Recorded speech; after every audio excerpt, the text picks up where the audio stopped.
question our intention, right? We should always be asking ourselves, why am I doing this? Why am I engaging in, in this way? Why am I speaking to this person in this way? Why am I praying? Right? Those things are very healthy. Waswasa is when we get to a point where now we look back at actions, where we actually look back at actions and we doubt the reasons that we did them. Right? This is actually extremely problematic. It can lead to someone to stop practicing. It can lead to them stop doing certain types of worship, and a lot of times this will fall into a lot of people do fall into OCD. Like, so when it comes to things like, oh, did I have wudu, right? Or do I have najasa on myself? Or do I have this or that, right? Like these things are actually very destructive toward our worship, and it can lead to someone to either stop practicing, right, or stop doing actions, or to lead a person out of Islam. May Allah subhanahu wa ta'ala protect us. I mean, saying that and just touching on this issue, I don't want to harp on it too long, is that there is a level of tolerance in the Sharia that we have to understand. So a very clear example of this is that if I'm given a choice between istinja and istijmar, which is basically washing myself and dry cleaning myself, am I allowed to have the choice, or am I obligated to choose one or the other? I'm sorry? Yeah, I have an option, right? It's an optional choice. And one might argue, well, isn't it better? We're not here to argue what's better or not. We're here to say, if I am given a choice, it is completely reasonable for me to clean myself using dry medium. And even historically, this is how most people clean themselves, right? There wasn't this mass abundance of water that we have available now. And even if there was water available, how many people had ready access to that water? So if I'm cleaning myself in a dry manner, what percentage of najasa am I actually removing? I might get most of it. Am I going to get all of it? No. Even if I wash myself, can I guarantee that I'm going to remove 100% of it? But we have to understand that there is a tolerance in the Sharia. The Sharia didn't come with absolutes. It didn't come to have a zero tolerance policy. Why? Because that's not a realistic way to live. Everything is going to be tainted in some way, shape, or form. And if we understand, okay, well, what is the tolerance that we kind of allow for ourselves? Another example I like to give that many people are uncomfortable with is like, okay, if I'm grinding meat and someone has run pork through that grinder, how many times am I willing to let beef run through that grinder before I use it and before I consume it? Some people might be more comfortable, some people might be less comfortable, but we have to understand that because there is a tolerance in the Sharia, it doesn't allow me to put down one person over another because they took a particular choice. And some people might say, well, how's that the case? And how's that something that could be allowed? The Prophet sallallahu alaihi wasallam, he said, don't eat from the aniyat al-mushrikeen. He said, don't eat from the utensils and the vessels of the idolaters, right? Of the mushrikeen. And he said, if you have to use them, then what? Wash them. And he didn't say to use any type of other agent. He said to wash them. How much fat and grease is removed from a plate when I use water alone? Right, I might get most of it. SubhanAllah, what's actually amazing is that I happened to see a Dawn commercial the other day, and it said that it removes 99% of grease. Dawn, right? Dawn, it removes 99% soap. So with soap, it removes 99% of it, meaning what? That 1% still stays. Again, the Sharia didn't come with absolutes. It came to navigate a lot of the issues and difficulties that we face in our lives, but it didn't come to completely prohibit and completely disallow anyone. So those of us who feel like we're strangled, and sometimes we do feel like that. Sometimes we feel strangled, then this is for one of two reasons. One reason could be ignorance, right? I just don't know, and I think something is haram when it's actually not, or I'm misunderstanding the Sharia. But both of those faults, they come back to me. Is the Sharia meant to be restrictive? Absolutely, right? There's no doubt about that. If someone has a nice car, I can't just walk up to it and take it. If someone has a nice house, I can't just move into it unless I'm in San Francisco. But like, I can't. Right there are certain there are certain rules in place in Islam that restrict us from doing things and disallow us from doing those things. And many times we can argue, okay, well, it's for my maslahah, right? It's in my benefit. But there are certain things that we might not understand. Well, why can't when men wear gold? Right? It's not clear for the reasoning behind that. Why can we as Muslims not eat pork? Sometimes we don't know the reasoning behind things. Why do I have to pray 4 rak'ah for Dhuhr and pray 3 for Maghrib? Like, what is the, you know what I mean? And we don't need to understand every single thing. But we do need to understand is that the moment we trust Allah subhanahu wa ta'ala to give us divine guidance, that we trust it completely. Right? That's part of being Muslim. That's part of Islam. Islam is submitting to Allah subhanahu wa ta'ala's will and understanding that the reasoning, I don't need to understand every single reason. Because the thing that actually brought me to Islam was a lot of my reasoning, right? So a lot of times, why am I convinced Islam is the right reasoning? Right? It's aqli, right? It's very logical. Okay, well, it's not possible that there's multiple gods. That doesn't make sense. It's not possible that there's no God.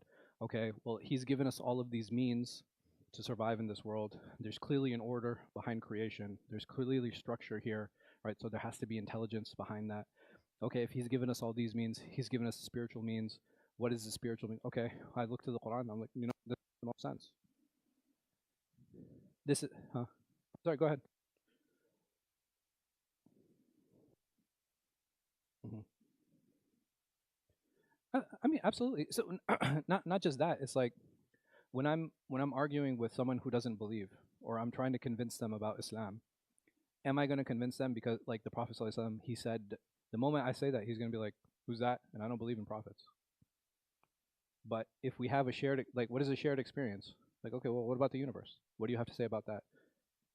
The chances of a universe exploding and creating this perfect sphere in this perfect space from this perfect distance, right, with this perfect setup, what are the chances of something like that actually happening?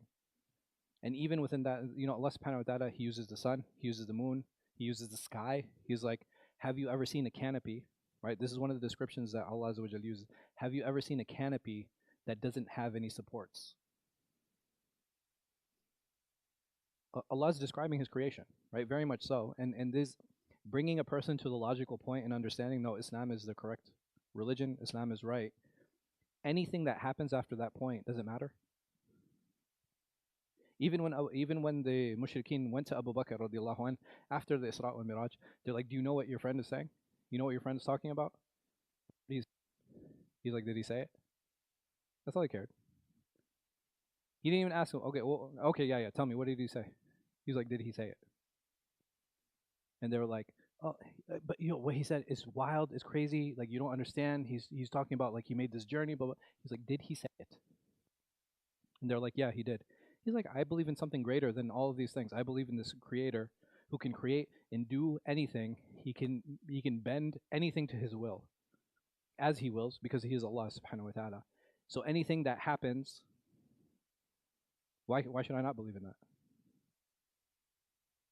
And that's the level of yaqeen, that's the level of conviction that's required. And when a person reaches that level of conviction, it becomes that much easier to navigate the world around us and help us understand that Allah subhanahu wa ta'ala, whatever He does and whatever He commands, is in my benefit.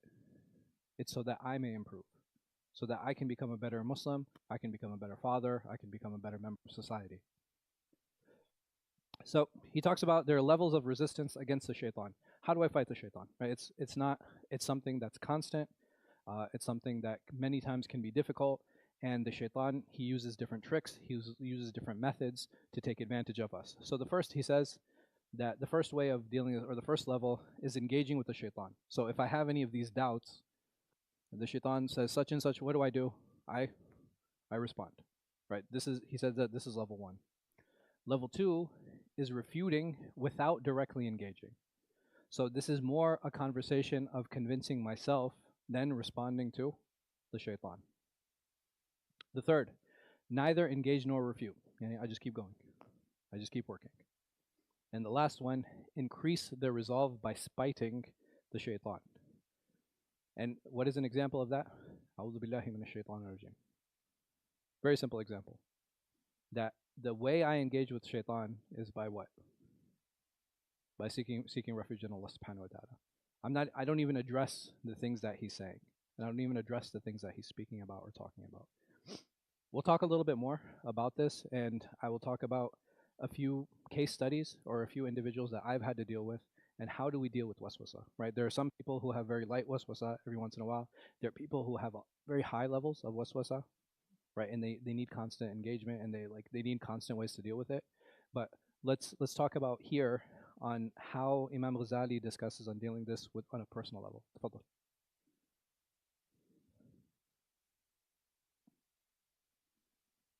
Mm-hmm. Concerning this discussion, it's all the same. It's basically any being, it could be from the ins too, right? It can be from a human. Anyone that comes and whispers something to me, or gives me a bad thought, or tells me to do something wrong, or puts doubt in my heart, all of this is it's the same discussion for our all intents and purposes.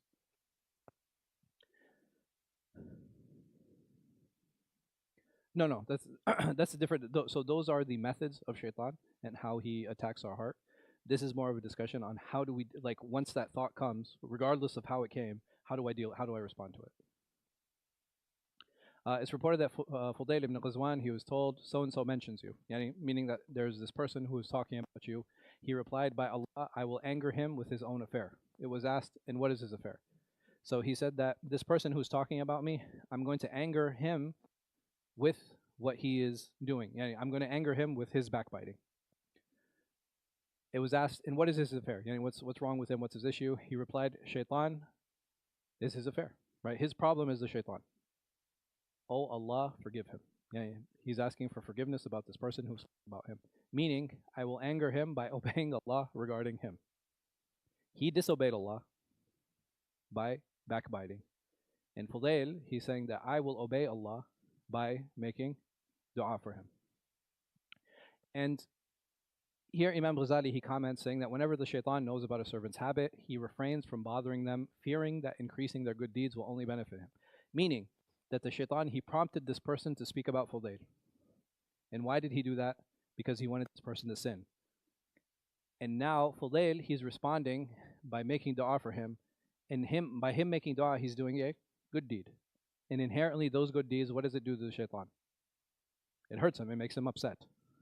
So what he's saying here is that what will the shaitan do at this point? I'm not going to do anything to bother this person because I fear that every response that's going to come from him is good.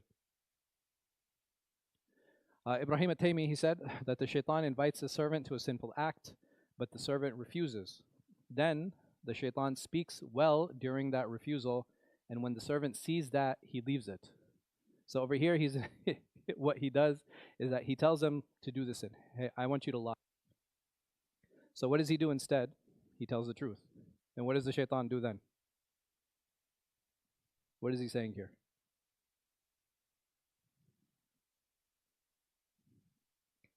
He lies. Shaitan's like, I want you to lie. So he's like, I'm not going to listen to you, and he tells the truth. Then what does the shaitan do? How does the shaitan try to attack him next? He praises him for telling the truth. Why?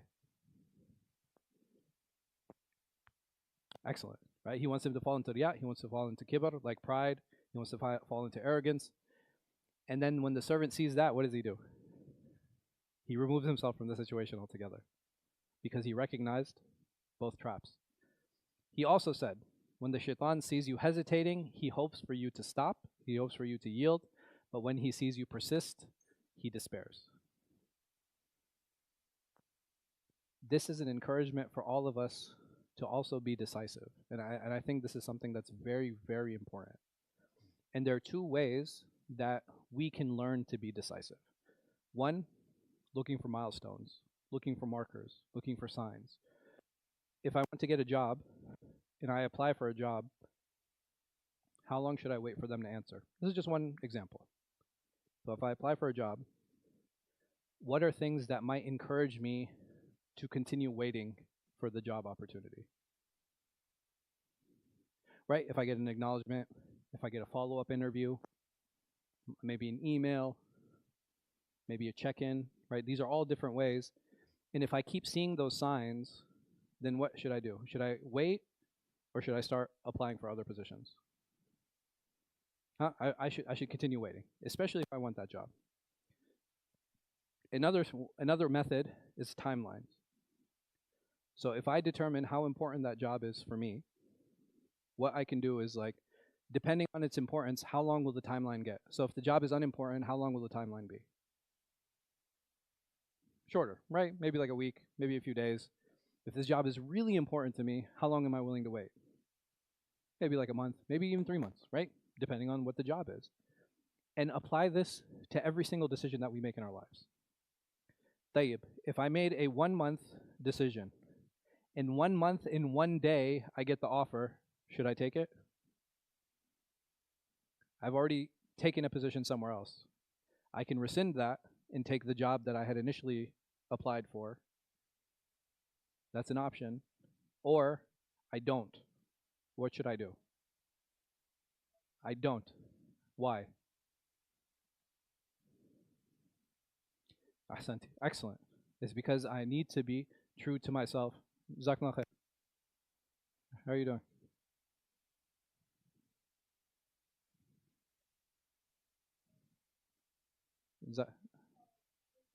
I don't need your apology, sister. I don't need your apology. If you have if you are in a situation where you should be true to yourself, this is what the timelines are important for. Because once I make a promise to myself, the moment I break my promise, what happens? I don't trust myself anymore. I don't trust my decisions. And this is why it's important to be consistent.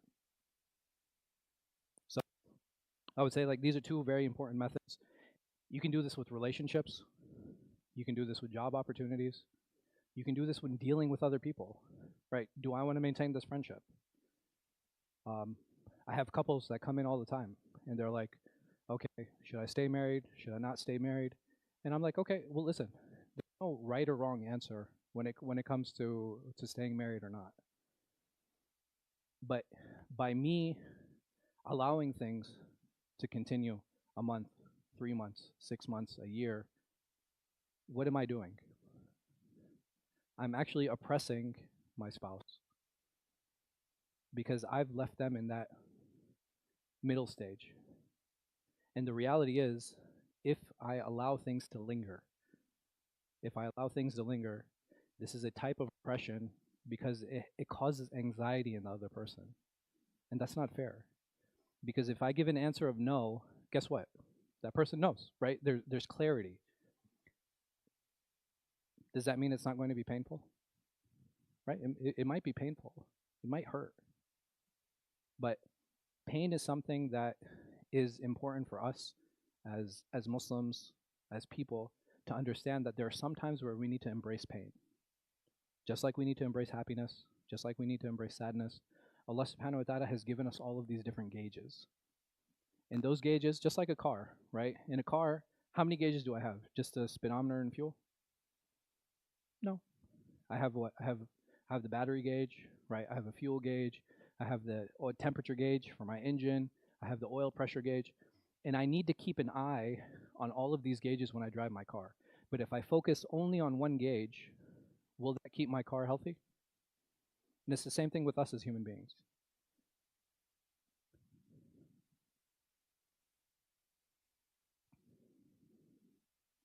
About the car?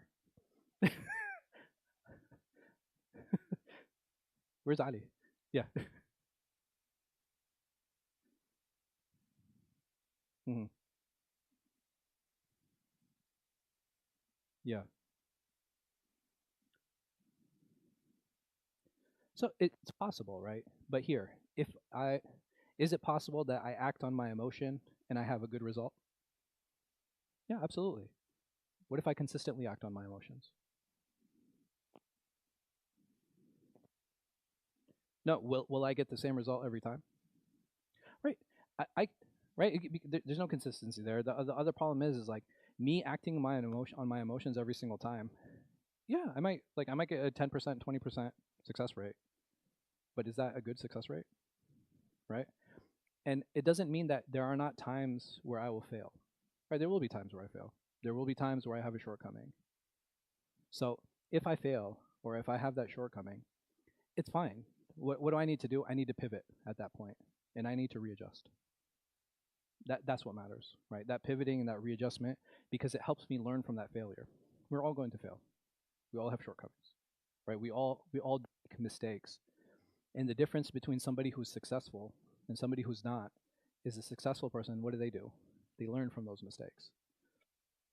A lot of times, I see, or at least I feel, one of the problems of the current generation is the fear of pain. And pain can be in the form of discomfort too, right? Even if I'm going to stay away from this because it's not comfortable. And you know what's in the uncomfortable space? Uncomfortable conversations, which is something that is very much necessary in order to maintain relationships. If someone has hurt me, going up to them and be like, hey, listen, I didn't appreciate what you said. Is it a comfortable conversation? No, it's super uncomfortable. But how is the relationship going to be after that if it's like, no, man, what did I say? Well, you said this and this. No, man, that's not what I meant. I meant da da da da da. What's going to happen to that relationship now? Right, it's going to be strong, right? The trust is going to come back into the relationship. Or what is the other thing? It's like, you said such and such. It's like, yeah, because you are. For example, it's like, yo, I heard you called me a liar. Like, I didn't appreciate that. It's like, no, you are a liar. Well, I don't think I'm a liar. And he can be stubborn upon that. Now what happens to the relationship? Huh? Well, not stress. Like, cost. It's done. You know what I mean? You break the relationship. But you know what happened in both cases? Clarity. Imagine if I never spoke to this person. What would happen? Passive aggressiveness, right? Overlooking each other, maybe not working together, right? And this is actually more problematic. Yeah. No, how does it come out? Passive aggressiveness, right? Like you start saying things like undertone, right? You start passing these comments. Even the Prophet ﷺ, there are individuals where he might not have been directly upset with. Like, for example, you guys know the story of Wahshi, right? Wahshi radiallahu anh, he very famously killed who? Hamza radiallahu anh, who was the Prophet ﷺ's uncle. And not only was he his uncle, he was his most beloved uncle and one of his biggest supporters. And when Wahshi came forward with Islam, he said, I accept Islam. Ashhadu an la ilaha illallah wa ashhadu anna Muhammadan Rasulullah. The Prophet ﷺ, he called for him. And he said to him, tell me how you killed my uncle. And he said that, it was hard. It was hard to target him because he was constantly moving. He was in and out of the battle. He said, but the moment I saw an opening, he said, I threw my spear. It hit him in the gut, and he fell and he died. And what did the Prophet ﷺ say after that? He said, I can't bear to look at you. Because every time I see you, what do I see? I see my uncle. What happened to Wahshi? How did he feel? I mean, he felt upset. He was upset, and he had hoped from that point. He's like, man, I killed the best person in Islam. Now I want to kill the worst. And he had his eyes on Musaylima, right, the false prophet. That's who his eyes were on. He's like, I'm going to kill Musaylima. And why did he feel that, and why did he think that? It's like, I wanted to redeem myself in front of the Messenger of Allah sallallahu alaihi wasallam. Even though the Prophet said about what? That Islam yujubbu ma qabla. That Islam wipes away anything that precedes it. But this has to do with dealings. Did the Prophet ﷺ say that you're not saved? Did he say that you're not deserving of Islam? Did he say, I don't need your Islam? He didn't say any of those things. He wanted to find out exactly how his uncle died. He was expecting him to have died a brave death, and he did die a brave death. And that's what he ﷺ wanted to hear. But after he heard that, he's like, every time I see you, I have this pain. And why, the reason I'm mentioning this, it's important to have clarity in these relationships. It's important to have clarity when we deal with other people. There's a hadith, I think it was I was going to say Ibn Mulaika, but there's another hadith of where there's a man. He was riding with the Prophet ﷺ, and the Prophet ﷺ, how do you make your animal go faster? You have like a whip, right? You hit it, and it make your animal go faster. So the companion said, Ya Rasulullah, you hit, like when you were whipping the animal, you actually hit me. And he said, the Prophet ﷺ said to him, he's like, okay, how would you like to take your revenge on me? He didn't say to him like, oh, bad, right? No, I'm sorry. And this is amazing, right? So this should be a lesson in humility for all of us. And that when somebody says that, hey, you did this to me and you wronged me, we respond to them by saying, how would you like me to apologize? Right? It's very different than saying I'm sorry. Because when we give them, put the ball in their court, they can ask for something ridiculous, right? They can say, "Well, I need you to kiss my feet," and be like, "I'm not going to kiss your feet," right? You can have that conversation and you can negotiate, right? There's nothing wrong with that. But he, sallallahu alaihi wasallam, he humbled himself. He said, "How would you like to apologize?" He says, "Ya Rasulullah, I wasn't wearing my upper garment that day. I wasn't wearing my rida." So he sallallahu alaihi wasallam said, "Okay, no problem," and he took off his upper garment. He said, "Now what?" He said, "Nothing. I just wanted to hug you."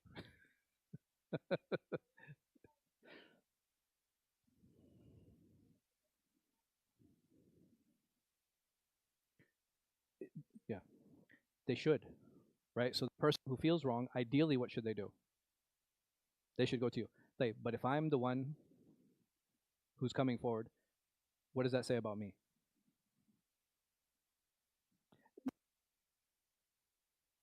I'm the one. So if a person feels that they were wronged by me and they're not coming forward, but I feel I'm like, yo, something's off. This person's not like how they used to be, and I go forward. What does that say about me? Sure, can even easier than lower than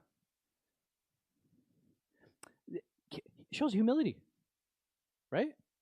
That's exactly what humility and humbleness is to be able to lower myself. How comfortable is it going forward to someone and be like, hey, listen, you're acting a little. Did I do something wrong? Huh? I, why? Because they fear pain, right? Remember I was talking about that thing. Ability, like this is a huge thing. And subhanallah, like, so we've been giving a series of talks at the Hawa Center in Fairfax. A lot of them revolve around relationships, and the two elements that the relationships really are foundational and fundamental around is humility and vulnerability. If I want a relationship to be successful, then I need to learn to be humble. I need to learn to apologize, when to apologize, how to apologize, and I need to learn to be vulnerable. I need to be able to put myself in situations where I'm not comfortable.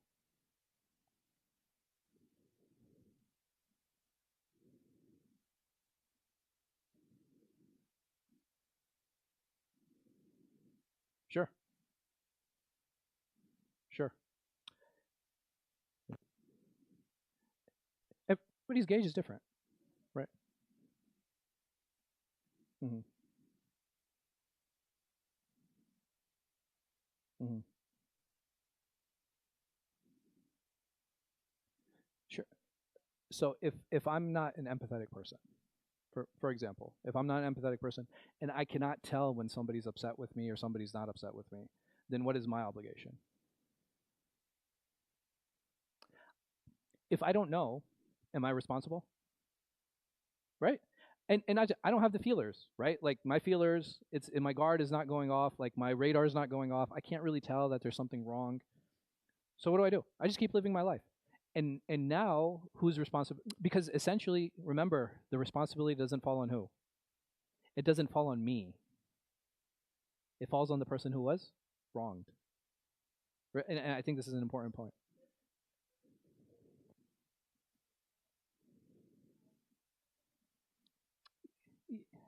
No, the the moment I feel I was taken advantage of, or the moment I feel I was hurt, or the moment I feel somebody's being insulting, this is my obligation is to explore.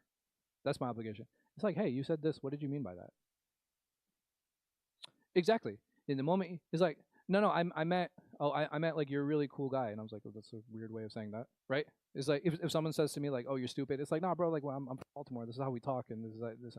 I was like, okay, I get it. Can you just not use that with me? I feel really awkward when you say that, right? And again, it's just defining those boundaries. Um, but the moment I feel taken advantage of, I have an obligation to say something. And the reason I say this is Allah Subhanahu wa Taala, he sends the angels to the people who died, and they say makan halukum. He's like, what was your condition? They say kunna mustadafina fil ard. They said that we were weak and oppressed in the land. The angels will answer them. They say alam takun ardullahi wasa. Is that what was Allah's land not wide enough for you to migrate in? This is very telling. This verse, it teaches us two things. Number one, oppression we know is wrong, right? Oppression is haram. I'm not allowed to oppress others. I'm not allowed to take advantage of others. And this verse tells me another thing. I'm not allowed to allow people to oppress me. If I'm in a situation I can remove myself, I'm obligated to remove myself from that situation. And if I choose to stay in it, this is choice, right? We're not talking about people who are actually in oppressed situations. But a person who chooses to stay oppressed and chooses to stay a victim, where does the blame fall? It falls on me. But I have to say something. Whether that person changes their behavior or not is irrelevant, right? My job is not to guide people. Allah subhanahu wa ta'ala says, He says to the Prophet sallallahu alaihi wasallam, "Innaka la tahdi man ahbabt." Like, you don't guide who you will. You don't guide who you love. Allah subhanahu wa ta'ala yahdi man yasha. Allah is the one who guides whoever He wills. So, but my job is to defend myself. My job is to advocate for myself. That's the least I have to do. Someone says to me like, "Hey, you're a jerk." It's like, I don't appreciate you saying that. And you can have a conversation at that point. But the moment I said I don't appreciate that, I've defended myself and I've stood up for myself. That's fine, right? Then you can explore. But is that the best way to present to me? By calling me a name? I might be, right? Like, I full well might be a jerk, but does that give someone the right now to insult me? No. It's like, I don't appreciate the way you spoke to me, or I don't appreciate the way you did this, or I don't appreciate when you do this, like you kind of undermine me and you know what I mean? Like, that's a conversation. That's cool. But insulting someone, and not just that, when was the last time I insulted someone and like, I'm like, oh, thank you for telling me, you know, thank you for telling me like I'm an idiot. I really appreciated that and I took that to heart.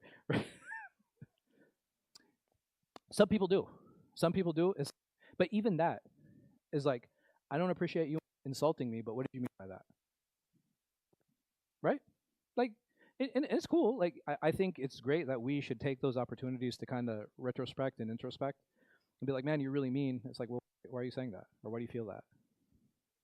Yeah.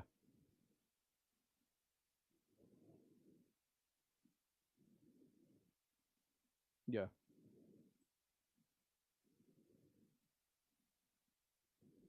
Sure. Yeah.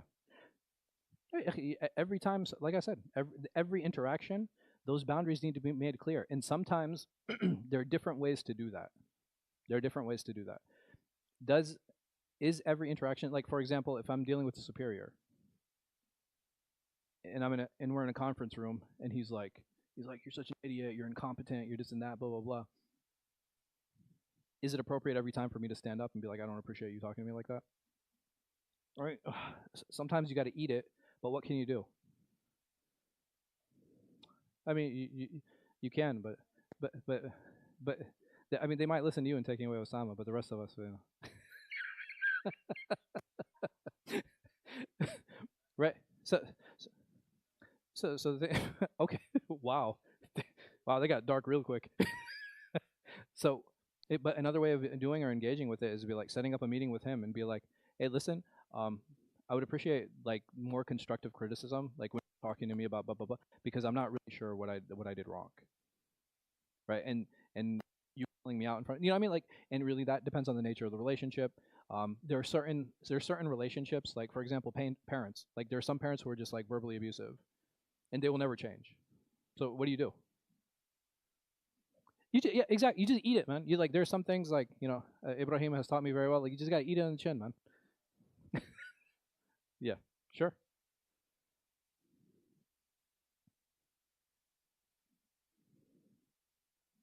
Wow, mashallah.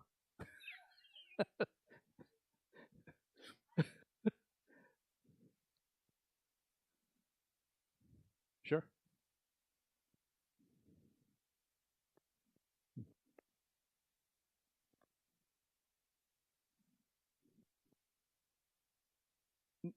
That's very different, right? That's very different. This doesn't mean that I can't respond, right? This is very important. Like if my parents are like verbally abusive, be like, hey, listen, I don't appreciate when you talk to me like that. It's like, hey, listen, we've already had this conversation. Maybe end the conversation and call them back, right? There are different ways that you can manage and kind of deal with that. But there are situations sometimes we're just forced into the situation. Like, what do you do then, right? But I agree with you. It doesn't mean that you don't.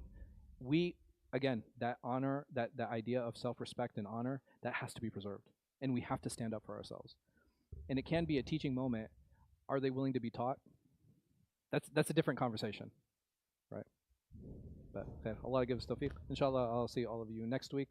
Wallahu a'lam wa sallallahu ala khayri khalqin nabiyina Muhammad wa ala alihi wa sahbihi wa sallam. Jazakum khair. Did you just clap?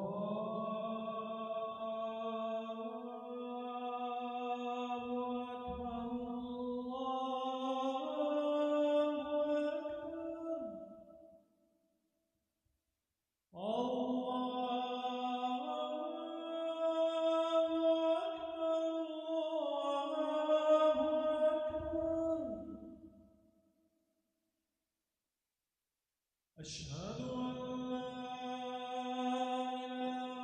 إله إلا الله أشهد